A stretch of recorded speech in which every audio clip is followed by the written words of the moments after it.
محترم ناظرین و سامعین، السلام علیکم ورحمۃ اللہ وبرکاتہ۔ استقبال ہے اردو نیوز نیٹ ورک میں۔ مہا پنچایت کی اجازت نہیں ملی، اترکاشی میں مسلمانوں کے خلاف وشو ہندو پریشد اور بجرنگ دل کا اعلان، حالات کشیدہ، سیکورٹی سخت، PAC طلب۔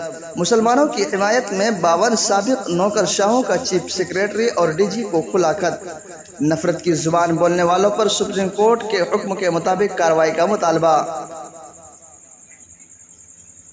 جی ہاں دوستو، اتراکھنڈ میں نابالغ لڑکی کے مبینہ اغوا کا معاملہ تھم نہیں رہا۔ لو جہاد کے نام پر ہندو تنظیمیں مسلسل اشتعال انگیزی کر رہی ہے۔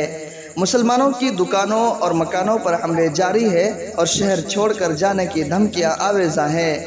دیوبھومی رکشا ابھیان کی طرف سے 15 جون کو مجوزہ مہا پنچایت کو اترکاشی ضلع انتظامیہ نے اجازت نہیں دی ہے۔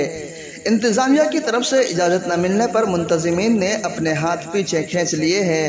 اب وشو ہندو پریشد اور بجرنگ دل نے منگل کو SDM دیوانند شرما کو میمورنڈم سونپ کر مہا پنچایت کرانے کا اعلان کیا ہے۔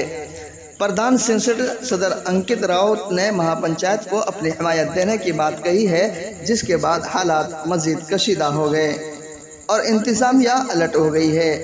انتظامیہ کی کوشش ہے کہ کسی بھی طرح سے مہا پنچایت نہ ہو، جس کو روکنے کے لیے دفعہ 144 کے نفاذ کی مکمل تیاری کر لی گئی ہے۔ ساتھ ہی سیکورٹی کے پختہ انتظامات کرتے ہوئے PAC طلب کر لی گئی ہے۔ ادھر اترکاشی کے کشیدہ حالات کے پیش نظر 52 سابق نوکر شاہوں نے ریاست کے چیف سیکریٹری اور DGP کو کھلا خط لکھا ہے، جس میں ریاست میں فرقہ وارانہ کشیدگی پر فوری کارروائی کے لیے گزارش کی ہے۔ ہندوستان بھر میں اعلیٰ عہدوں پر فائز سابق عہدیداروں نے ان حالات پر فکر مندی کا اظہار کیا ہے۔ انہوں نے لکھا ہے کہ 15 جون یعنی کل پرولا شہر میں اور 20 جون کو کوٹہری میں منعقد ہونے والی مہا پنچایت اور چکا جام پروگرام دونوں کھلے طور پر مسلمانوں کو نکالنے کے اعلان کے ساتھ منسلک ہے۔ ان نوکر شاہوں نے درخواست کی ہے کہ مہا پنچایت کو نہ ہونے دیا جائے۔ کہا کہ ریاستی پولیس اور انتظامیہ آئین، قانون اور سپریم کورٹ کے حکم کے مطابق کام کرتے ہوئے نفرت کی زبان بولنے والے گنڈوں کے خلاف کارروائی کرتے ہیں، اس لیے ایسے نفرت پھیلانے والوں منتظمین پر روک لگانا ضروری ہے۔